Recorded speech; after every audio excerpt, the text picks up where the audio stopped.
Hello everyone, welcome back to another Age of Empires 4 commentary. I am Beyond, and as always, thank you so much for the support in the past couple of videos and the channel as a whole. Things have been going better than I could ever expected. This community's been so welcoming, and I truly appreciate all the support. If you are enjoying this series, which is the Journey to Diamond, if you're enjoying other pro-cast gameplay, anything like that I produce, please do subscribe. And also, if you're enjoying this series in particular, the Journey to Diamond, please do leave a like on this video. It helps me out immensely. Now let's get right into this. As I mentioned, this is the series, The Journey to Diamond, where I desperately try to get up to Diamond in a 2v2 series with my friend John. We don't play a ton, which is probably why this series will go on for a very long time, but we're happy to try out pretty much anything. So the ranks I'm currently sitting at right now, I believe I'm at 1007 elo. We were up to we were up a few games, then we lost a few. It is what it is. It happens all the time. And our opponents, actually, let me get into the introduction really quick. I am Beyond. This is John over here as the HRE. We have Al Shamak as the HRE on the other side. And then we have a Mirrored English Hunted Q8 on the other side. So also popping up their AoE 4 world profile, they are Plat 2. So is John. He's also fallen from his diamond ranking as well. So yes, so as I mentioned, this is a series that we just try to go up in time. Now also I'd like to big shout out to Nadabet. They commented on the last video saying, please try the 2v2, 2-2-2 Beastie build order. They said they've had a lot of success with it, so I've been trying that out, and it's actually been going pretty well. So that's why you see this layout as you do in my base currently.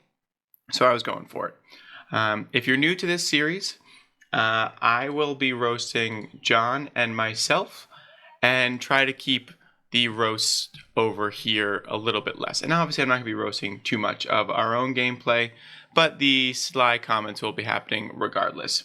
So let's check out, so as you can see, my base is, not that nice. It is what it is. Let's go over here to the HRE's base, aka John. Doing some long-range deer mining. I'm not loving how far away they have to walk, but it's okay. We have the strategy tree going on, which I need to utilize the straggler trees a bit more. And there we go, going right to berries as I say that. The other HRE player is already up at that Aachen Chapel, going to be able to, that is a, I would say unique, but I don't love this location, but it's not too bad. I mean, you could probably just tuck, if you just want, the berries aren't going to be that much longer if you just want to tuck it a little bit closer to get more trees, but that's totally fine. It's a fine location. It looks like we have a wall attempt going up here by the HRE player. Doesn't want that any early cheese coming their way. English player building a pretty forward council hall. Now is already on the way to the council hall, so much faster than I am. I probably didn't do this build order perfectly because it was only my second time doing it. As you can see, I'm already desperately trying to get deer as well, or they just automatically go to that because they're already dead. Regardless, I'm not doing amazing, so I scout the council hall, so I'm like, well, this is not going to be great. Here's my first mistake. Let's see, I'm about to do my first mistake, and I see that they're doing a forward council hall, knowing full well that they're going to have archers well before me.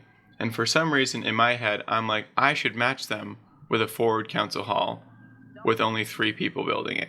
So, as you can imagine, when they are going to pop Feudal Age about 1.5 to 2 minutes faster than me, it's probably going to cause me some issues because there's already going to be archers at my door, and this council hall is unprotected. So that's a little foreshadowing as to how bad I am at this game. I probably should have just put it back here, or over here, or literally anywhere else. Probably back here would have been a nice spot. But, and also, same with this farm. What is the point of putting it closer to the archers? I should have tucked it back here. So, some mistakes already just in terms of building. As you can see, we have an outpost going down. Now I see this, and I know if he gets this down, if they get this down, I'm going to be in a world of hurt. And luckily, my scout does see this. So I'm seeing this, and I'm like, this is not good at all. I need to react quickly. So, I mean, I'm reacting as quickly as a platinum player does. But utilizing the skills of the English bows, I'm like, I just have to do it. It doesn't matter. Because if they get this forward positioning, I'm done for. So there we go. Immediately, I start firing upon them. And right here, I'm like, well, I really want to kill this villager. So that way they have to pull at least another one. And there we go. I get it off. So I lose one. I'm going to lose two. I think I lose three. But at least it bought me some time. I'm not saying it's the best tactic ever. And I also get away. So I do get away. But I'm going to lose villagers. As you can see how big of an issue this is when you're building here. I tried to micro like a pro. Failed absolutely miserably. But I just need this to get down. So I'm going to lose. I'm hemorrhaging villagers right now. So I run them away. And here we go.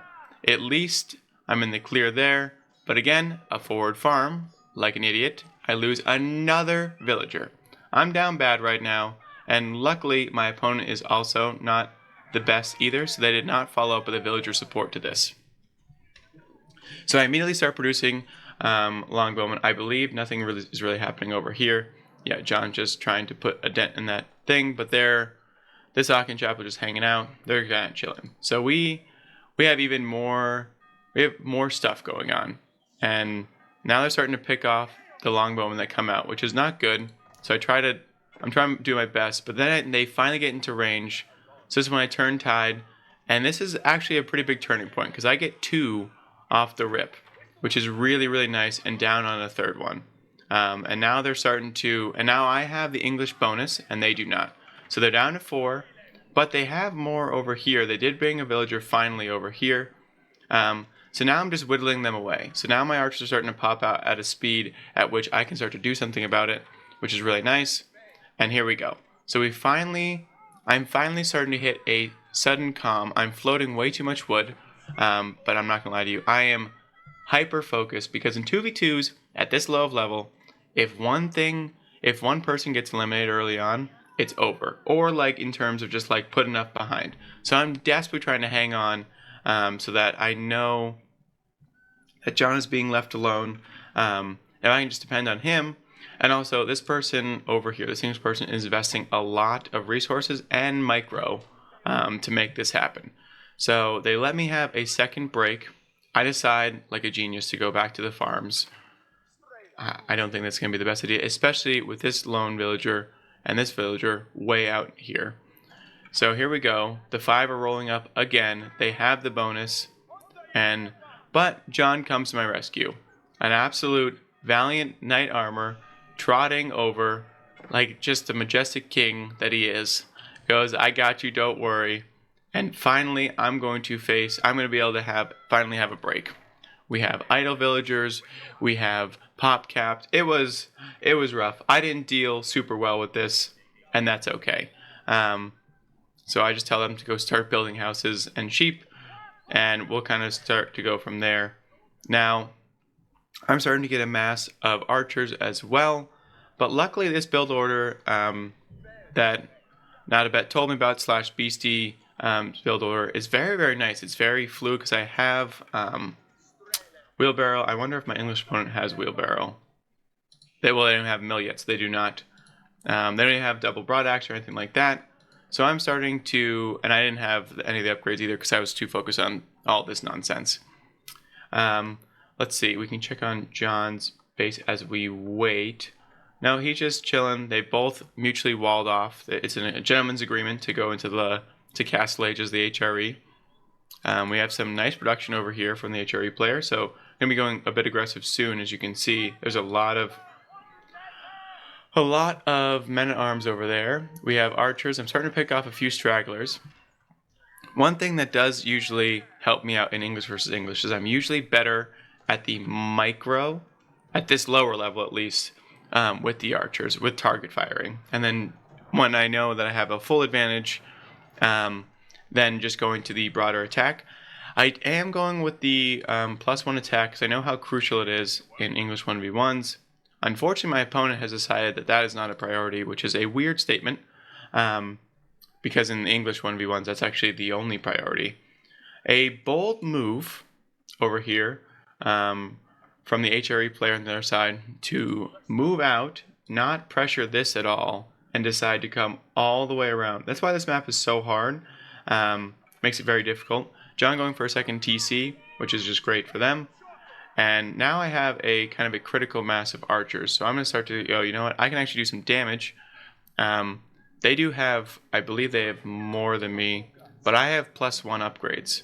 And I'm about to get range armor as well. So hopefully during this fight, this pops. And it pops at the perfect time. So now I'm starting to understand that, like, I'm going to win this fight. So I see that pop, and I know that I can win this fight easily. And I also don't want that tower to go down, so I can actually harass a little bit over here. Now, the men-at-arms over here from the HRE player have started to come, and I see them, and I'm like, crap. Well, I can't win this anymore. But the good news is that they don't have the upgrades just yet, I think, for the fast running. I believe they get it very, very soon, because they're not sprinting at me just yet. But they will. And John is over here just like chilling. So I have to go save him. He's like, get me out of here. And there they go. Now they have the run. They have the berserker speed.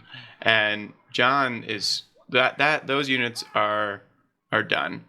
But luckily, for some reason, even with the speed, they're not able to catch them, which is a bit weird, but that's okay. So I'm still producing like a madman. There's the range level 1. So I'm really good into the English player. They're all in. A lot of their early harass didn't work, which is really good. I'm floating a lot of food. How do I float less food? Do I just like not put up a second farm? Is that the trick? Because I feel like I'm always floating food as the English. So I would love to know in the comments how I can do better about floating less and less food. I'm trying to always produce villagers, but I always have such a surplus of food. Now, they're just starting to dive me, but the good news is that I was able to get all my villagers inside the town center. The English town center is very, very beefy early on. I'm going to lose 2 more, so I am the focal point. In 2v2, there's always a focal point of fighting. That is me right now. Luckily, the English town center is one of the ones that you really don't want to dive onto. So I know that the English archers are going to be a lot of the damage. So if I can get them, we can just chase down these over here. I'm trying to micro the best I can, but when they get close to my villagers, sometimes I pick them up as well. Now John's over here trying to tank for me. I'm doing my best to clean up as much as I possibly can. I quickly see that's going to go down. I think I cancel it just in time. I do. Another men-at-arm goes down. So it's a heavy investment for them. And here we go. They're now running at me, and I'm like, crap. Now back to the thing, boys. Get back inside. And then John goes, don't you worry. I'm coming back with some tanks to provide you some frontline. Absolute blessing. I'm still holding a lot of resources. Definitely could do better, for sure. And I also could do a little bit better making sure that this is forward and also not getting housed all the time. Now this tower is about to go down. The English player is really trying to get a forward outpost as best as they possibly can. And I'm really, really determined to not let that happen. Let me just grab a sip of coffee really quick. All right. Now as you can see, John is doing wonderful. Being left alone, score through the roof. This is the best thing for the HRE player and anyone playing HRE, is if you leave them alone and to just let them boom their economy. And he also didn't invest too much, right? So that player over here, Snack, they invested a ton into that push. They got some upgrades. They've invested a lot of men-at-arms. And John really just put together a few military units, but it was really mainly on my archers to get the job done. And here my archers are again. I know that John's army's here to back me up, so I'm going to be very okay with going up and just doing a little bit of poking. As you can see, my opponent's also housed, so I'm not the only one to struggle with such a thing. Now, I do another farm. Now, I understand this was a mistake.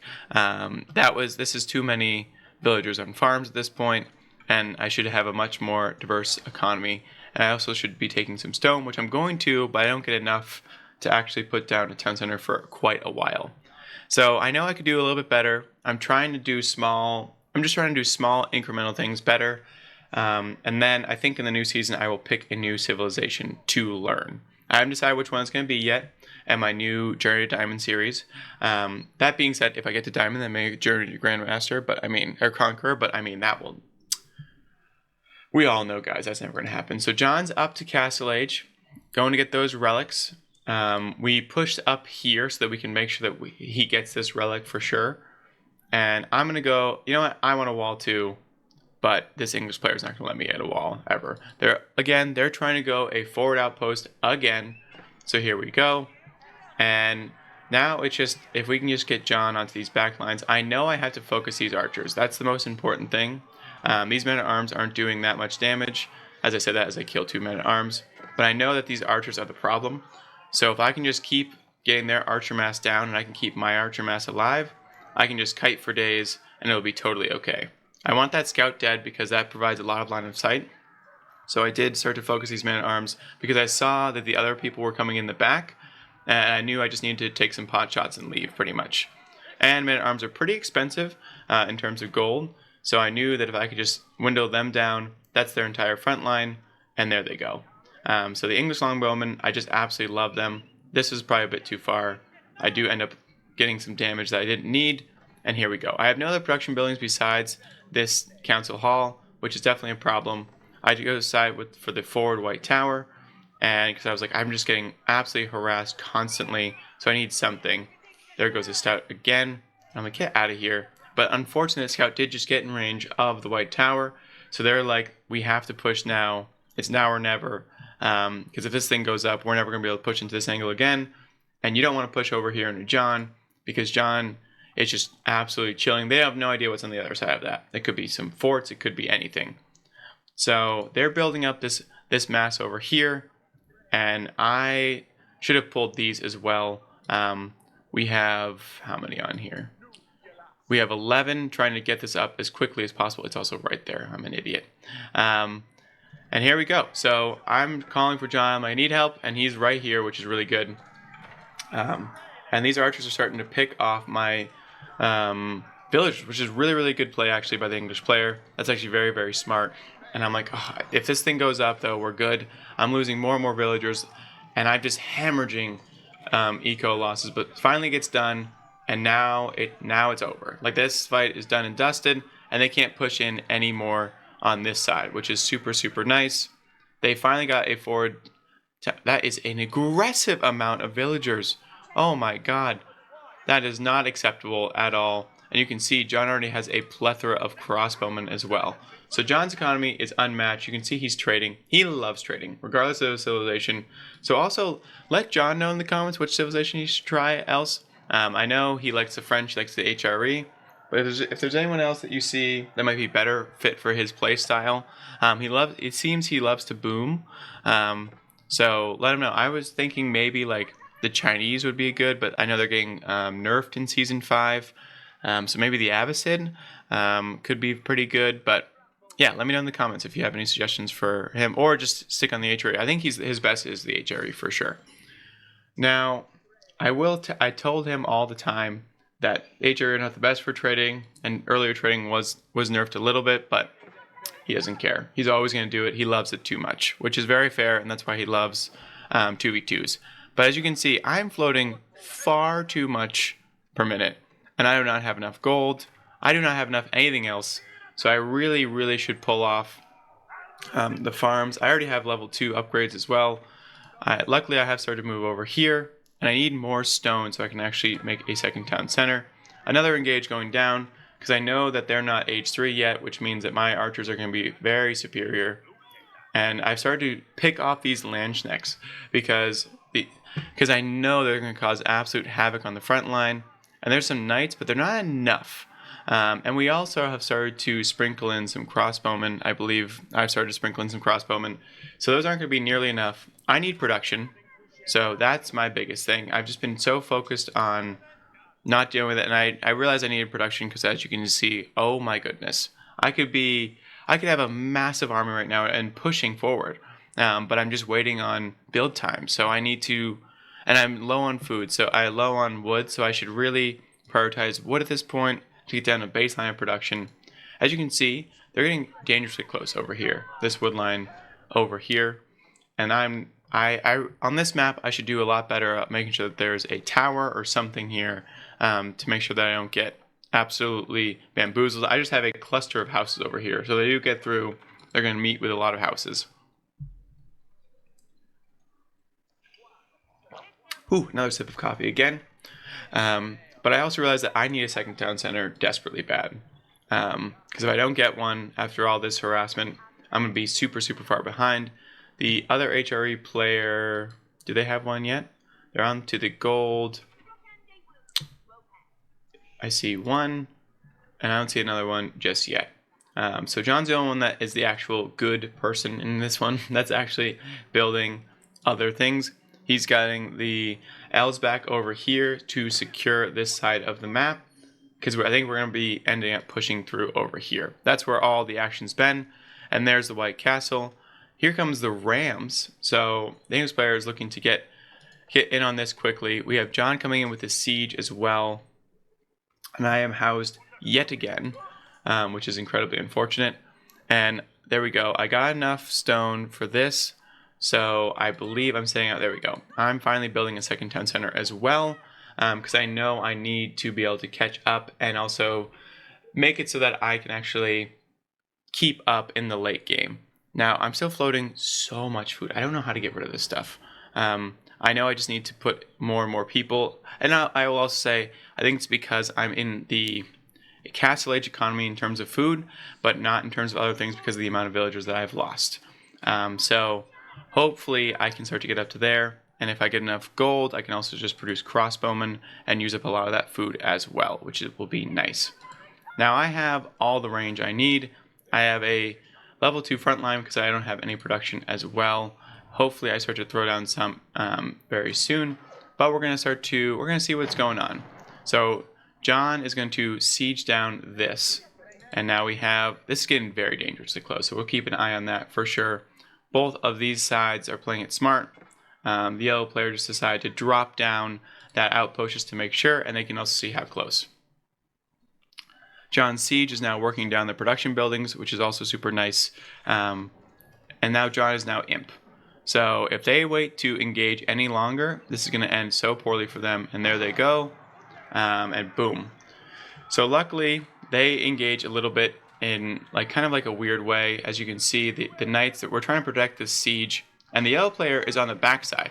Even as an observer, I missed that, but luckily I have my spears in front, which is super, super nice, protecting this siege and protecting all these archers and everything. Now this is looking grim for us off the rip, because the Landsknechts are on to my archers, which is never good, and this siege is going to go down for sure. But luckily, John comes in with a whole new force, and we fall back to the White Tower. The White Tower is going to play a critical role in this fight because it gives me a safe place to just start to fire. And I start to pick off a lot of these high-value targets, like the Landsknechts on the other side. And because these archers are no problem at all for all the armored units that John has. So all I know is I need to just clear out... I just pretty much need to clear out all of the yellow forces, and once those were done, we knew we would be able to take the win. As you can see, that archer force is doing absolutely nothing to these. And this is a bold move over here. This one Landsknecht is just getting so much value. They're absolutely cruising. They've really tried to get these forward outposts going, and it was never going to work. I do have a bit more production, not nearly enough, but I want to produce some knights to provide a nice front line as well. Who's putting this up? Oh, the yellow is just deciding that they need to cut this off as quickly as possible. And as you can see, they're through. Neither one of us realized this at this point because we're all fighting over here.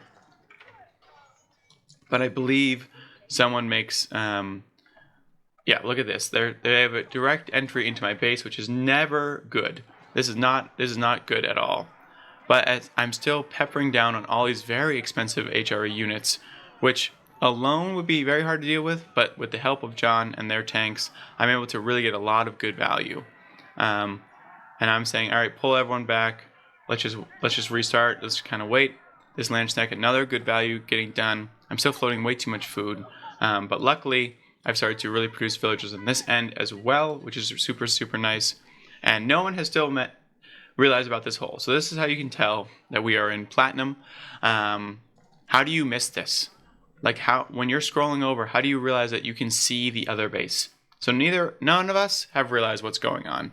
And honestly, if I realized, I could also send in these 4 knights right through there, and it would almost be game over, because there's nothing they can do. I would kill so many villagers, and at this point in the game, they really need them, and the HRE players have determined that this is the side of the map they're going to be doing. The Elsback as well going down over here for the HRE player, so they already see these Elsback on this side, but the stone wall is coming in without even a gate. So essentially, they're running it. They're done and dusted. John bringing over the mangoes, which is going to be absolutely wonderful. Now, finally, there's the outpost and there's a wall. So it has been established that now there's something going down. I believe now I actually see it. I'm like, oh crap.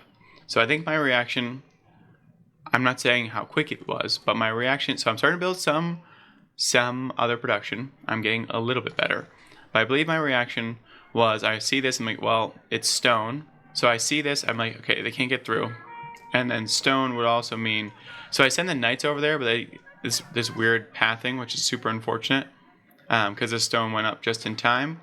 And I said, okay, well, I'm going to need something to kill a stone, so I'm going to start to make some trebuchets. I don't know when I'm going to put these down, but I will soon. I have a spring hole because I just want to be sure, just in case they didn't get it. But I realized that I can't see over this tree line that well, due to not having a scout or anything or an outpost. So if I threw an outpost down, I could absolutely rip apart all of this, but unfortunately I cannot. So John's covering me over here, same with the white tower, and here's a trebuchet, and I'm going to start to take this down.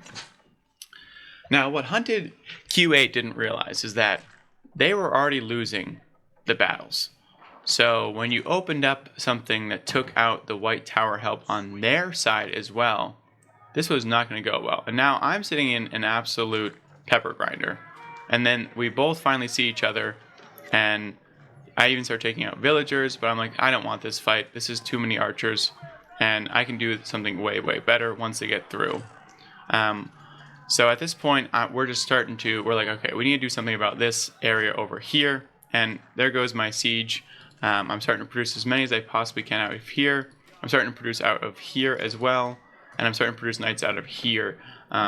So I can actually somewhat produce, but not nearly enough. I could produce way, way more, especially if I had I could really use some man-at-arms just for some tanks and to clear up a lot of this production. I have enough money for production as well.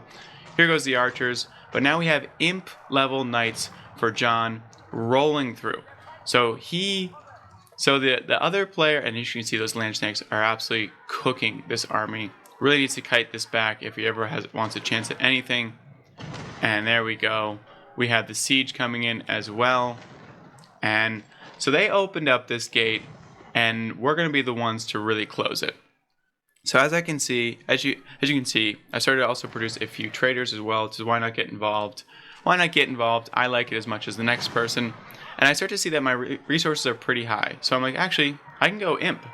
I'm feeling pretty good about where we're at right now.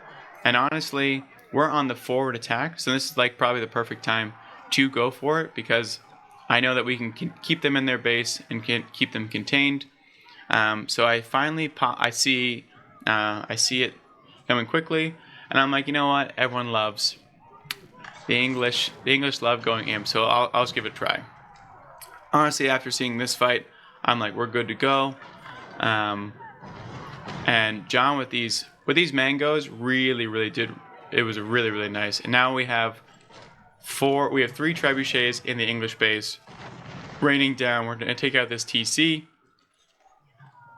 Honestly, the best thing to do, and John actually knows the deal, take out these mills for the English, and that is actually the best thing to do, because it takes out so much food so quickly. So actually, that was really good play by John if he takes this out actually, and I'm actually messing up by not focusing down the economy, because taking down those is actually the best thing possible producing village at this point is like important, but not nearly as important as the other. I'm floating way too many resources. I'm just really excited because we've finally broken through, and I'm over here utilizing it so well. As you can see, I'm doing the Berkshire Palace drop. I should have dropped it even further in, but once this goes down, it's pretty much going to be over because now we're going to have some place to siege down their entire base from. And as you know, the Berkshire Palace has essentially unlimited range. So now we're in the midst of the English player's base. We're cooking everything. They're sending over some rams, which I thought was kind of funny. And I mean, this is pretty much it, right? Like this is going to be, once this goes up, they're going to see this. They're going to go for it desperately, but I have a lot of villagers in this, and there it goes. And the Berkshire Palace is going to absolutely cook, especially unarmored units. And there goes the blacksmith. We're getting onto the farms. So the economy is shot. We have so many things in the back end here. And there is the GGs called. I hope you guys enjoyed this series. It was a lot of action. I could do it so much better, but I'm trying to get better, and you guys are helping me out a ton. So if there's any other suggestions, small and nice ones, remember guys, small and nice ones, as I can do, baby steps. I don't get to play nearly as much because I cast a ton. So let me know what I should do for next time, how to improve small touches, and also if you're enjoying the Journey to Diamond series. And if you are, please do subscribe and leave a like. It would mean a lot to me. Thank you so much and have a great day.